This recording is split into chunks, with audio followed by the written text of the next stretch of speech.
What I found in my research is that there's a series of qualities that self-made millionaires have. If you have these qualities, your success is virtually guaranteed. And if you don't have these qualities, the qualities are learnable. Point number one is that all business or sales skills are learnable. All financial skills are learnable. If you can drive a car, you can learn any skill. If you can drive a car, you can learn the skill. Now, number two is you're probably only one skill away from doubling your income right now. You're probably only one skill away from setting yourself on the road to becoming a self-made millionaire. That turns out to be the case for almost everyone. But whatever it is, you've got to find it out and go to work on it because it is learnable. The fact of the matter is you can learn what you need to learn to achieve anything that you want to achieve. So the success secrets of self-made millionaires. Give yourself a score of 1 to 10. And if you are weak on one of these, it can be enough to hold you back. If you're strong on all of these, then there's no limit to what you can accomplish. The first is to dream big dreams. Practice what is called back from the future thinking and project forward. Develop a vision of yourself as happy, healthy, wealthy, thin. Practice what top people practice, which is what is called idealization. You project forward several years and you imagine that your life is perfect in every way. Imagine that you have no limitations. Imagine that you have all the time and all the money and all the friends and all the contacts and all the education and all the experience, and that you could be or have or do anything you want in life. If you could, what would it be? If your life were perfect in 5 years, what would it look like? How much would you be earning? How much would you be worth? What kind of a family life would you have? What kind of health would you have? What kind of car would you be driving? Now, what we have found is this is the starting point of great riches, and it's the starting point of great success in life, is for you to have a dream or a vision of a wonderful future. Here's an exercise that we give people in our audiences, is take a sheet of paper and make up what is called a dream list.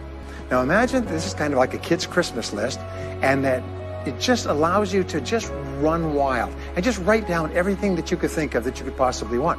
The great rule for success in life is to find something that you love to do and then find a way to make a living doing it. Now, when you find what you love to do, it'll be something that gives you energy, it motivates you, it enthuses you. It's probably something that you were meant to do from the time you were born. And when you ask self-made millionaires, what sort of work do you do? They'll often say, I've never worked a day in my life. I just do what I like to do. I had a graduate in my course once who came up to me and said, you know, that's interesting. He said, when I was a little boy, I loved to study airplanes. He said, I got airplane books and I had airplane models and I had toy planes and then I got into competitions with remote controlled planes. He said, when I grew up and went to school, I studied aeronautical engineering. He said, today, he said, I'm 35. He said, I own 3 companies. One builds a small aircraft. Another one repairs and services small aircraft. Another one is in leasing and chartering small aircraft. He said, I've never worked a day in my life. He said, I've just played with planes since the time I was a kid. So one of the things that you can do is go back to the time when you were young, as a child between the ages of 7 and 14, before you discovered boys or girls, and what is it that you really love to do? And you'll often find that within that is something you're supposed to do as an adult. Number 3 is commit to excellence. Now, this is really, really important, and I had a hard time with this as a young man because I was never good at anything. I was never picked for any team, and if I was picked, I was the first person cut. I got lousy grades in every class. I got fired from multiple jobs. I even got fired from a job pumping gas once. Can you imagine that? Being fired for pumping gas because you're no good. They came out and said, you're no good. I got fired. I went from job to job. And then I discovered that all people who are successful are excellent at what they do. So what you have to do is you have to pay any price and make any sacrifice to get into the top 10% in your field. Now, here's the good news. If you're doing what you love to do, you will want to be in the top 10% in your field. If you don't want to be excellent at what you're doing, it means you're in the wrong field. It just means that you're marking time, you're treading water. And there's a lot of people who are in their field and they do their job and, they go home at night, they don't think about their work and so on. And this kind of an attitude means that you have no future. You have a very shaky present. That crackling sound you hear is the ice breaking under your feet, okay? And you have no future because if you're not doing what you love to do and throwing your whole heart into it, you're just marking time. Everybody is designed so that there is something that you love to do that you can do well. And the fact that you love it means that you probably have the ability to excel at it. So make this decision to get into the top 10%. And let me tell you what changed my life. I learned this. It was a breakthrough thought. is that everybody's in the top 10% started in the bottom 10%. Everybody who's doing well was once doing poorly. Everybody who is at the top of your field today was once not even in your field at all and didn't even know it existed. What that means is that if you're willing to pay the price and work hard and make the sacrifices, you can get into the top 10%. Now, how long does it take?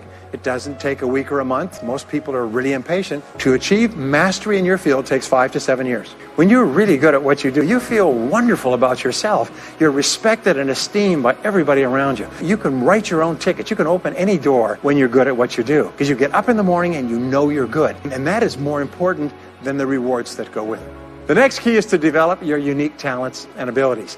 Every single person is designed from infancy with special talents and abilities that, if you develop them to their height, can enable you to accomplish anything you want in life. Everyone is genetically structured to be able to do something superbly, to do something they enjoy, to do it well, and to get great satisfaction from it. What is it that you have done that has gotten you the best results? Because, as we said before, success leaves tracks. And if you look back into your past, you'll often find indicators that guide you to your future. Now, the next key to becoming a self-made millionaire is to see yourself as self-employed.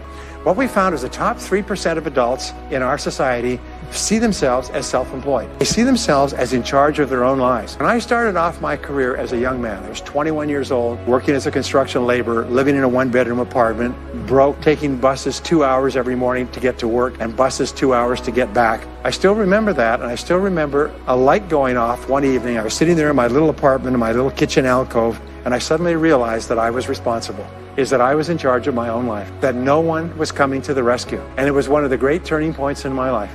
So what you find is that all exceptional people are highly responsible people. They look upon themselves as self-employed. The biggest mistake you could ever make is to ever think you work for anyone else but yourself. Even if someone else signs your paycheck for you all your life, the most valuable people in any organization are the people who treat the company as though it belongs to them. They see everything that happens as affecting them personally. They're not the 9-to-5ers, the no-hopers that say, well, I go to work. When I'm not at work, I don't think about my work. These people, somebody has told them that's a clever way to think. It's the way losers think. Winners think about their company, and when they're not there, they think about how they can do it better. When something happens in their company, they take it personally because they see themselves as highly responsible. As a result, they're paid more, they're given more educational opportunities, they're promoted faster, and these are the people that eventually, like cream, rise to the top of every organization and every industry, the top 3%.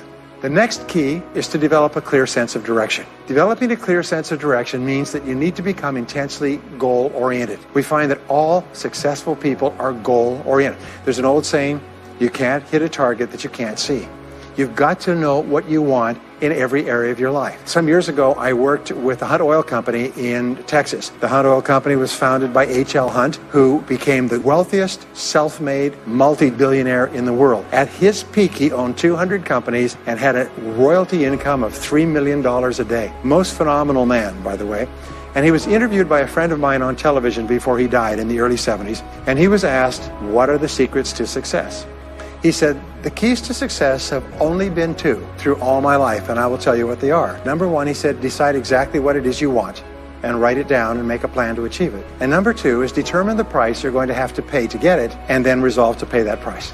Now, where the law of sowing and reaping cause and effect, I learned an additional point to that. I learned that your current life today is the result of the price you've sown up to now. Is whatever you've put in, you get out. So whatever you're getting out today is a result of what you've put in.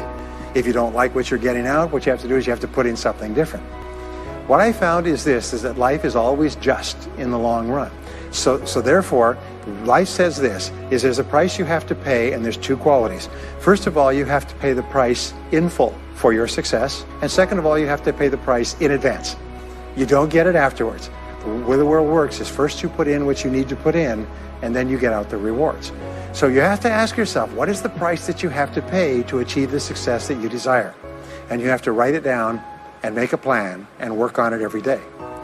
Do something every day that moves you one step forward towards your major goal. Selecting your most important goal, making a plan, and working on it every day will change your life in ways that you cannot imagine. They say that people begin to become great when they determine their major definite purpose, their number 1 goal, and work on it every day. It is the secret to becoming a self-made millionaire. It's the secret to great success in life. My promise to you is a week, a month, a year from now, you'll look back and you'll be absolutely staggered at the difference it makes. I was giving a seminar not long ago, and a gentleman came up to me. He said, you know that goal-setting exercise? It changed my life 10 years ago. He said, I was broke, I was divorced. He says, I was an alcoholic, and somebody dragged me to one of your seminars. He said, and I did that exercise, and I picked my major goal. He said, it changed my life. I said, in what way? He said, today, he said, I'm worth $40 million. Next is refuse to consider the possibility of failure. It's the most amazing darn thing is that the fear of failure is the greatest single obstacle to success in adult life. And it's not failure itself, because each one of you is a professional failure. Each one of you has failed over and over and over again. All of us fail. All human beings fail over and over. 9 out of 10 things that we try don't work out the way we expected. We have failures in relationships and in jobs and in careers and investments and everything. It's not the failure that holds you back. The failure makes you smarter. We say that it is the fear of failure, not failure, that holds you back. And the way that you overcome failure is you never consider the possibility of failure.